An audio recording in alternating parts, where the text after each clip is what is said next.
Good Naka and welcome to For the Record. Around the world, people are reeling from the recent attacks in Paris, France, which left 130 people dead. But in the greater scheme of things, there have been more casualties than ever before, with the global powers responding and bombing parts of Syria, saying they are targeting ISIS, which has taken responsibility for the attacks in Paris as well as other recent attacks around the world. But tonight we are going to talk about what the actions of one group of terrorists has resulted in for a religion which is largely peaceable and preaches peace and unity. We're talking about the effects on millions of Muslims around the world because of the actions of a few. And I'm honored to have with me in studio tonight a very special guest, Mufti Tariq Said Bujasaim, who has graduated from the Stanford University in the United States with a degree in computer science, but he is an Islamic scholar. He has completed a license in Islamic Studies at the College for Arabic and Islamic Studies in Dubai with distinction in 2003, and has also completed a master's degree in Islamic finance from the Aston Business School at Aston University in Birmingham, England. So he's very knowledgeable on the topic of Islam. Mufti Tariq, thank you very much for joining us on For the Record tonight. I've basically set the scene for our discussions tonight, but a lot of our viewers would be curious as to why you have visited Fiji. You're part of a delegation that is going around the country speaking with members of the Muslim community. What is the message that you bring to Fiji? Well, first of all, I'd like to thank you for having me on your program on behalf of myself and on behalf of the UAE government, and specifically on behalf of my department, the Islamic Affairs and Charitable Activities Department within the Dubai government. Thank you for this invitation. We're here for a brief period of time, for 10 days, at the initiative of the former ambassador of Fiji to the UAE, Mr. Robin Nair. He visited the head of our department, His Excellency Dr. Hamid Shaybani, a couple of months back, with the head of the Fiji Muslim League, to look at ways that our department could help work with the Fijian government and NGOs in Fiji to help the needier parts of Fijian society. Our department, to give you an idea of what we do, as the name suggests, it's the Islamic Affairs and Charitable Activities Department. So we are responsible for the tone of discourse, Islamic discourse within the mosques of the country. So unlike a purely secular state, religion is regulated by the government in the UAE. So all mosques are under the direction of the government. The government is responsible for providing the upkeep and the employment, the employees within the mosques. Excuse me, and also the content that is being presented, to make sure that it's valid Islamic knowledge and is being received from the correct sources. So that's one aspect of what we do. And then another aspect of our work within the department is charitable activities. Now, most of the organizations within the UAE that are involved in charity are Islamic. Now, there are also non-Islamic charitable organizations, but because most of them are religiously oriented charitable groups, they come under the aegis of our department. And that was an initiative from the government also to regularize the activities of charitable organizations, to make sure that there was fiduciary responsibility within those organizations, and to make sure that when people were giving money within the UAE, they knew that their money was actually being distributed to the channels that they wanted to. You know, there's a lot of issues in any country, not just within the UAE, with charitable organizations, that the money might not reach the people that you would want it to. And there was, in some cases, understandably, a suspicion hanging over the heads of Islamic charitable organizations that they were funding or they were just directing funds that were meant for the poor to groups that you would not want to fund if you knew that was where the money was going. So that this is another aspect of the work of our department, and we do that, and as well as doing that within the UAE, both of those aspects, in fact, we work overseas as well. So this message of coexistence and of tolerance that And what we see as the real face of Islam is a message that we promote within the UAE, because we have a very multi-ethnic, multi-religious community. We have over 200 nationalities in the UAE.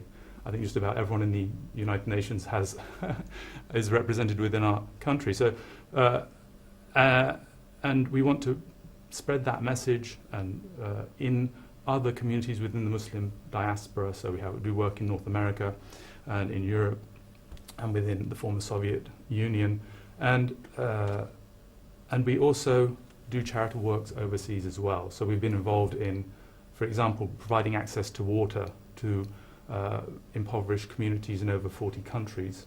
We've dug over 40,000 wells, from simple wells to artesian, drawing water out from underground wells and more complicated systems.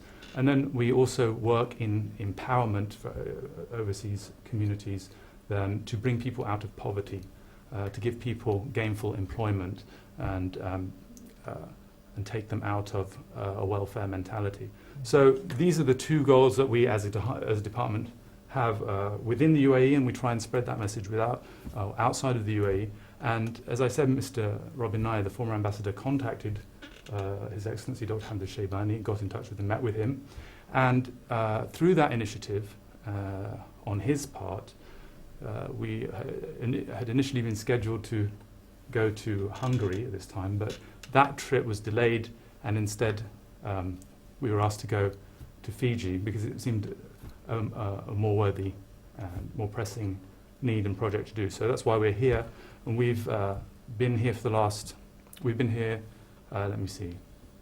Well, I mean, you have a 10-day visit, to my understanding, but during your time here, the delegation is holding meetings and public speaking events. What exactly is the message going out? So we've met, in terms of our work we've met with NGOs here, and we've met with government ministers here. We had the honor of meeting the president of Fiji when we first got to Suva, and we met with the acting prime minister, Mr. Ayaz Khayoum, and we met with the acting foreign minister, and we met today with the Minister of Agriculture, and we met with the Minister of Tourism. So the government has been very supportive in meeting with us here and seeing how our governments can work together to the benefit of the Fijian people. Mufti Saab, I'm going to have to pause you there. We have to take a break. Okay. We'll be right back. Stay with us.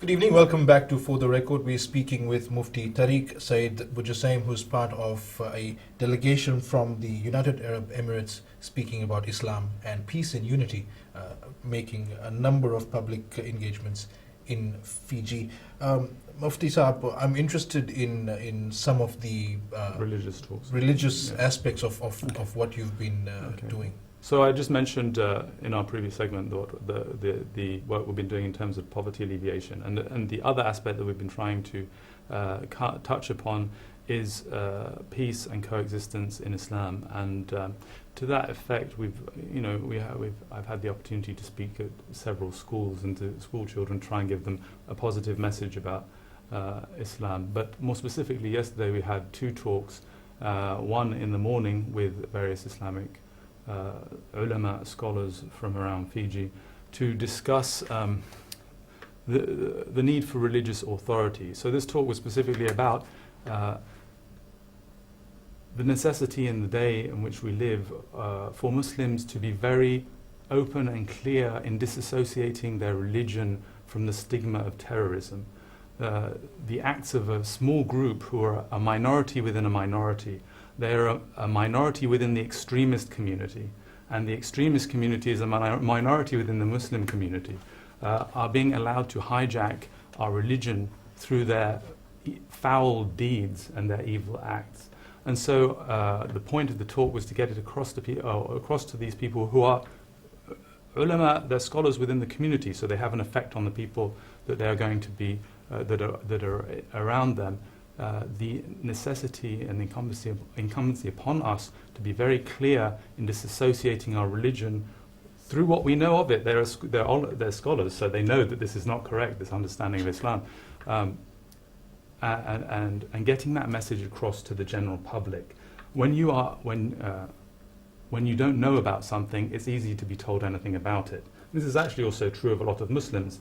If a Muslim doesn't have a good education, it can be very easy for him to get caught up into about his own religion, not about non-religious subjects. It can be very easy to be misled as to what the reality of Islam is. A little knowledge is a dangerous thing, as they say. Right. And so let's bring the teachings of Islam into this discussion. We have the Quran and the Hadith. Mhm. And oftentimes we hear of these so-called religious leaders quoting from the Quran and Hadith and saying that there are teachings Right. where it says that you may, as a Muslim, take the lives of non-Muslims. Mhm. You may also take the lives of Muslims if they have wronged you. So these are the sort of messages that are resonating around the world about Islam from these extremists. Well, you can take a very general statement, like I'll take take what you just said. You said they say X and then they build upon this Y. So you just said that, you can take the life of a Muslim if he's wronged you. Well, in countries that believe in capital punishment, you can take the life of someone if he kills someone, right? So, that doesn't necessarily mean that you can then take that partial ruling and then expand upon it and say, therefore, you can go and do whatever you want, kill whatever you want, whenever you want. Islam as a religion is a holistic religion, meaning that it addresses all aspects of our life, okay? And so Islam provides for rules of war as it provides for rules of peace, but is the basis of relationships between Muslims and non-Muslims, between the Muslim community and surrounding communities and the Muslim community and with communities that live within the Muslim polity, one of peace or one of war, right? And this is very important to openly discuss. And what I tried to talk about in the other talk that I gave yesterday in the evening, or tried to illustrate, was that the basis for relationships in Islam is peace. Now, this is actually a point that's debated in studies of politics and international relations. Is the basis of relationships between nations one of peace and one of war? And so some people say that actually we're in a continual state of war, and peace is something that comes through peace treaties. But the basis, the foundation of all relationships is war. And then there's another point of view that says that no, the basis of relationships between peoples is peace, and that war is something that happens and crosses the path. Now, the point, what I tried to say to our audience yesterday is that in Islam, the basis of relationships between the Muslim state and others is one of peace, and that that warfare is something that happens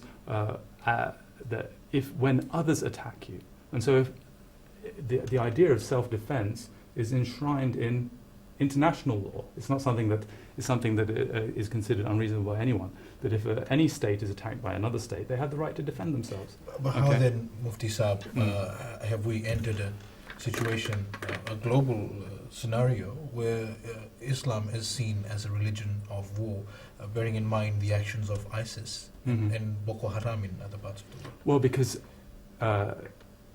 ISIS take the other position that I mentioned, because they actually believe in a state of continual war, right? They don't believe that there will. And this is very clear in their actions, that they're not opening embassies anywhere, right? Because they believe that they have to continually fight all surrounding states until either they win or they're destroyed. This is their understanding or their worldview. But what I tried to show yesterday is that this isn't a worldview supported by the Quran. In Surah Al-Anfal, Allah Ta'ala says, وَإِن جَنَحُوا لِلسَّلْمِ فَاجْنَحْ لَهَا وَتَوَكَّلْ عَلَى اللَّهِ. And if they incline towards peace, people that are fighting you, then incline you also to peace and depend on God, right? So you depend on God because maybe they won't be sincere in their expressed peaceful intentions. And this is referring to people that are at war with you, right? So what the Quran is telling us here is that the basis is peaceful relations, right? And if it were the case, as they say, that you're in a continual state of war, perpetual war, then there would be no order for you to engage in peace treaties with people that. But you can't. According to Islam, you can't engage in active warfare. Is that an accurate statement? There, In terms of what ISIS is doing around the world, is that according well, to the what teachings? ISIS is doing isn't active warfare. It's terrorism, right? And I think we have to differentiate between the two, right? So George Bush believed in a policy of preemptive war, okay? And this is actually against, I believe it's against international law. I could be wrong, but and so he ordered. So his declaring war on Iraq was a preemptive strike, okay? ISIS, what they're doing are not preemptive strikes, but they're not attacking military targets. They're attacking civilians. And their basis for that isn't, well, do you want to get into the thought process Well, I of mean, ISIS? they are attacking innocent people. Right, because they don't differentiate between combatants and non-combatants. All right, And and because what they say is that the people that are attacking them don't differentiate between combatants and non-combatants, right? Which is also, I mean, let's pause here, Yes. Tariq, Mufti Tariq Saab. We will take a short break. We'll be right back.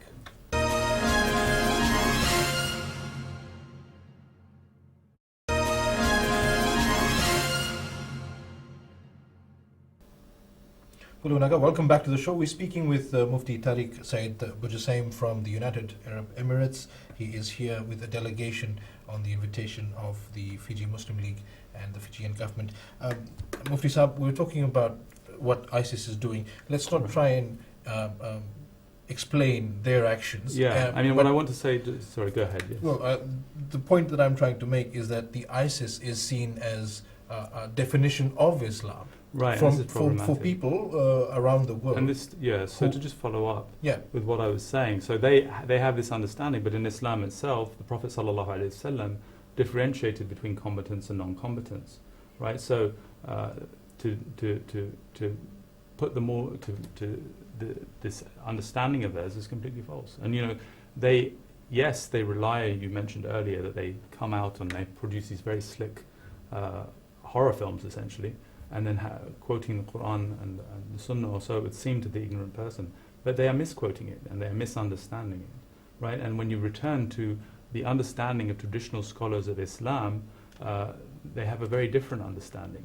And in reality, I mean, Islam isn't a religion that started just after I was born, or perhaps before you were born, which is when these groups first started appearing. It's a religion that's been around for 1400 years. And this understanding that they have of the religion, were it true, how come no one of the scholars of this religion, who are the people who are supposed to understand this religion, ever thought this or ever expressed it? It's just understand? popped up recently. How are these events around the world affecting the religion itself and people of the Muslim community? We hear about Islamophobia, people being ostracized, people being attacked in isolated incidents. But Right. Is it that the actions of a few are resonating around the entire Muslim community? hmm Yeah, of course it is. Of course that's the case. And these, unfortunately, the nature of news generally is to highlight the bad. And you know, there aren't many news programs that are bringing the good news of who had children this week or who got married. It's always the bad news that gets put out there, generally speaking. And this is what for many people is their only interaction with the Muslim community or the Muslim world. It's their only thing that they see is that ISIS did this and ISIS are Muslims, right? And so then that stigma gets attached to the whole religion and everyone that publicly identifies with the religion. And this is why, to go back to what I said initially, it's very necessary in this age for us to be, for Muslims and the Muslim community, to be vocal in disassociating with themselves from this movement and from extremist thought in general. Okay. Oh, so you have this group which has been denounced and ostracized by the Muslim community itself, and yet you continuously see news reports, as you mentioned, associating this group with Islam. Is it because these news media don't have an understanding, talking about Western news media, or is it that they are ignorant of the Muslim community's beliefs and the Muslim community's ostracization of IS?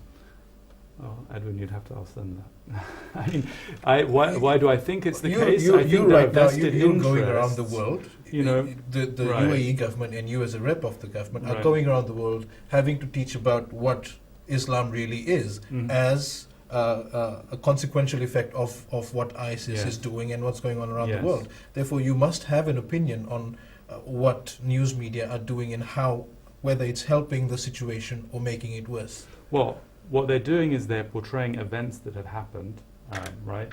And when people are only exposed to those events, then they will form a negative opinion of Muslims, and that is happening. Now, to then go from there and assume something about the motives of those media outlets is not something that I need to do. You know, I mean, why is it? Do they have vested interests? You know, that's something for a news report on Newsnight or something. But you know, the reality of what we're seeing is the result of this continual negative exposure. Is, you know, I mean, like for example, CNN has become a lot more negative in its coverage of Muslims just because of what they're talking about, right? It's always ISIS did this, ISIS did that, this terrorist bombing here, Boko Haram, I don't know who. You know, and they used to do Hajj coverage, and I think they still do. You know, so that's something positive.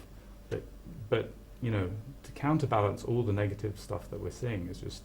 It's Mufti not Saab, happening. how much of a fight do you have on your hands, and how much of a fight does the Muslim community have in showing the world what Islam really is?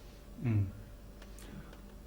Well, I mean, it's a huge battle. I mean, you only need to go onto any newspaper article about Islam or any forum that says anything about Islam and have a look at the comments section, and you'll see some of the most hateful rhetoric you've ever seen in your life.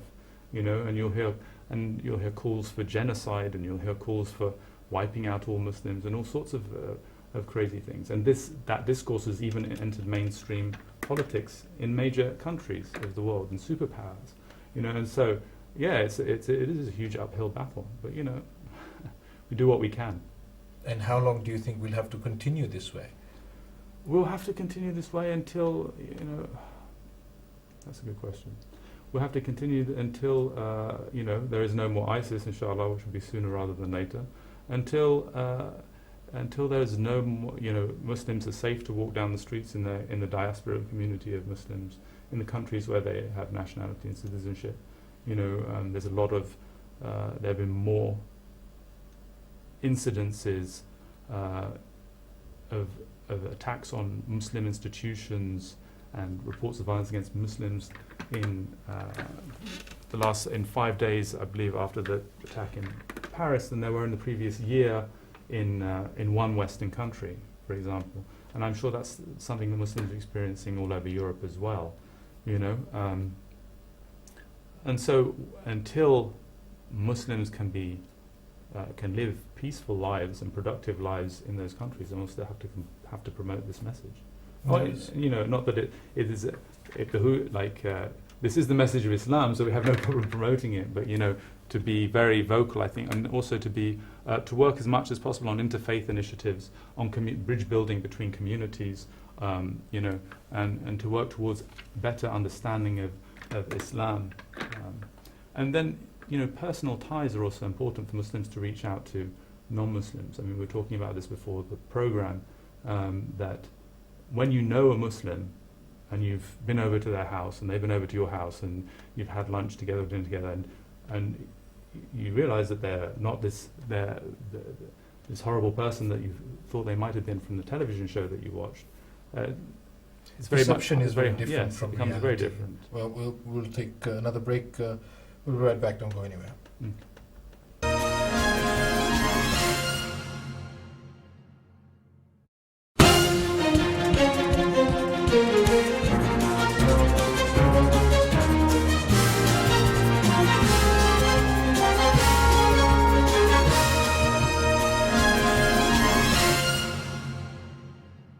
Good evening and welcome back to the show. Our guest tonight is Mufti Tariq Said Bujassaim from the United Arab Emirates. We're talking about ISIS and how it's affecting the Islamic community around the world.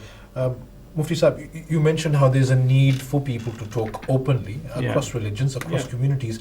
But do you see enough Islamic leaders doing that?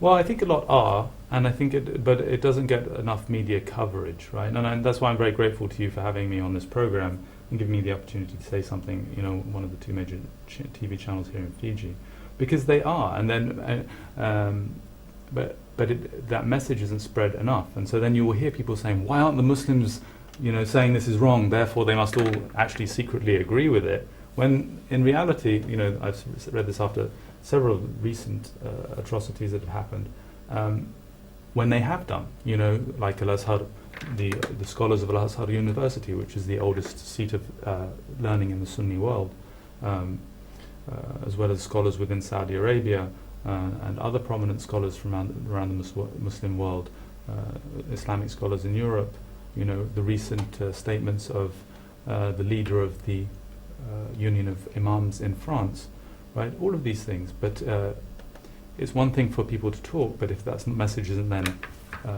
spread via media,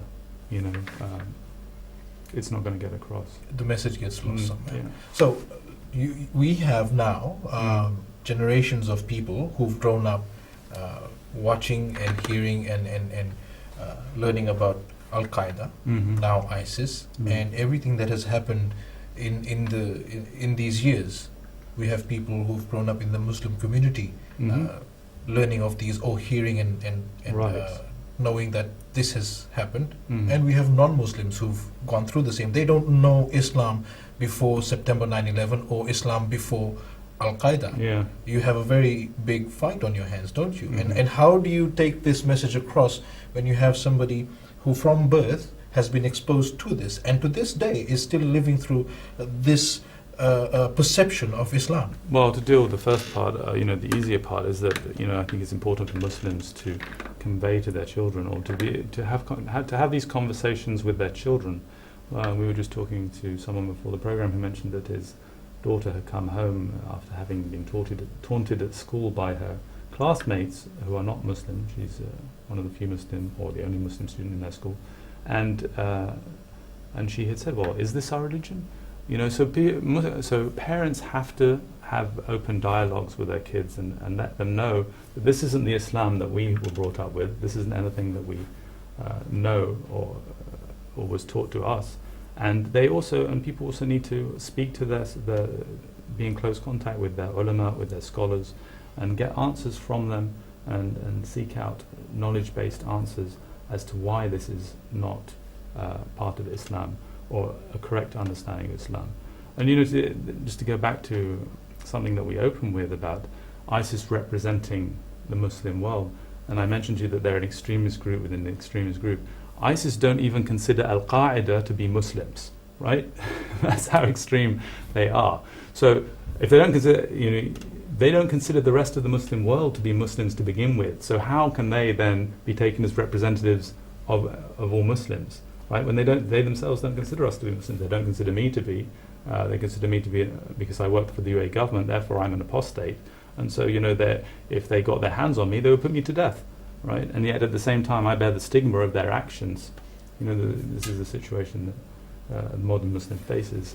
And then, in terms of the non-Muslim audience that are hearing this, people shouldn't be afraid to ask, and people shouldn't be afraid to be asked, and people shouldn't be afraid to answer. And if you don't know the answer, if you're a Muslim, then ask someone who does. And Fiji, that I have seen, is a very friendly country.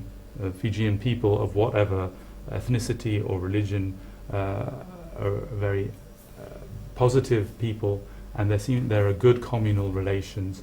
And because this is coming in from outside input, people may be embarrassed to ask things, but the way to know the truth about anything is simply to ask.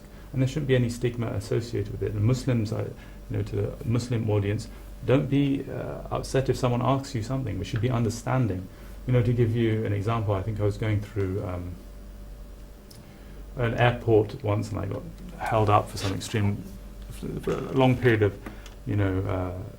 questioning, etc., etc. And my wife said to me, "Well, you can't really blame them. I mean, look what's going on in the world these days," and etc. So as Muslims, we have to be understanding. Is that a valid reaction to the actions of an extremist group, as we have established. I mean, should anyone in your attire or anyone who may look like a Muslim, for all intents and purposes, I might walk into an airport, I might look like a Muslim, should I expect to be detained? Should we accept the status quo, which has been created because of the actions of a few? Okay, so, you know, if you were targeted specifically for that, then that would be problematic just in terms of legal requirement standards of those countries themselves, right? But if it's part of a general crackdown on security, I don't think it's unreasonable. You understand what I'm saying? I mean, like when I was coming through Australian security on the way here, they put me through the big machine, the X-ray machine, whatever. But the guy before me was some white Australian guy, and he had to go through it as well. It wasn't like they singled me out because of the way I look. And so these extra security measures I can understand. And then, and not to assume that I'm being targeted. It's very easy when you do get put through these added security measures to assume that it might be because you're a Muslim or because you look like you might be a Muslim or whatever it is, you know, which you should have assume the best rather than the worst. But if it was the case, obviously, you know, you can't approve of discrimination anywhere in any form, right? Mm-hmm. That brings me to my other point about the fact that people are attacking people of the Muslim faith because they see any Muslim person as being complacent or right. to agreeing with what's going on with these bombings and these terrorist attacks. How do you stop that? Well, that goes back to the whole thing that we've been saying about, first of all, for Muslims to be clear and in the Muslim community to reach out to other communities and, you know, building bridges of trust between Muslim communities and their neighbours wherever they are, you know, and beyond that, there's not, you know. Fair enough. I mean, I suppose that's all we can ask for.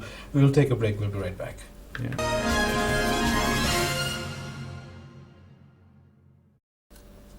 Good evening and welcome back to For the Record. We're just about to wrap up this evening's discussions, but we still have Mufti Tariq with us for the next few minutes. Mufti Saab, in the Middle East, we have Afghanistan, Iraq, Syria, possibly Libya and Egypt, where a lot of Western governments have been involved in bringing about a change in leadership. In basically, they've encouraged people to step up and you know, take charge of their own destinies. So as it's portrayed around the world. But we now have a situation where, take for example, the U.S. government has gone in, whether it be through armed forces or through lobbying or supporting factions, and we now have a region of the world which is politically unstable and where these terrorist elements are able to come in and seize power. Yes. Is it a case of the Western government sort of causing the situation that we have right now? In hindsight, we're speaking in hindsight. Well, everyone's a wise man in hindsight. So, you know, do I think that the policies of these governments has necessarily been wise? I don't, in hindsight, no, because you know, as you said yourself, it has led to these extremist groups, and these extremist groups, I mean, this is their great recruiting tool, is to play into this politics of grievance that we have been, you know, this country intervened in this country, and this country put an embargo in this country, and these number of children died from that embargo, and then this bombing campaign killed these many children, and etc., etc. And then, and this is their real recruitment tool. I mean, ISIS doesn't recruit people based on a religious argument. They recruit people based on an emotional argument for the suffering of Muslims at the hands of Western powers or whichever powers it is, right? And so, yes, it has, but does that justify what these groups do in response, right? I mean, someone might wrong me, but then does that give me the right to do anything I feel like, or whatever comes into my head? No, it doesn't. Right, so it doesn't vindicate them in the actions that they do, and they are responsible for them and be held accountable for them in this life and in the next, inshallah. What is necessary for there to be peace in Syria?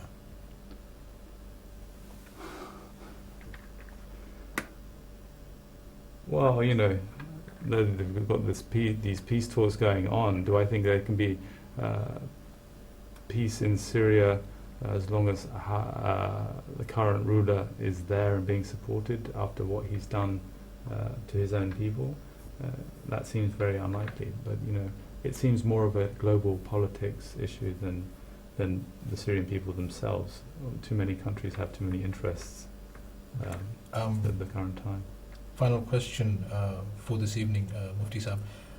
ISIS is isolated from the rest of the world, and yet they still happen to come up with weapons and these rocket launchers, RPGs, or what have you.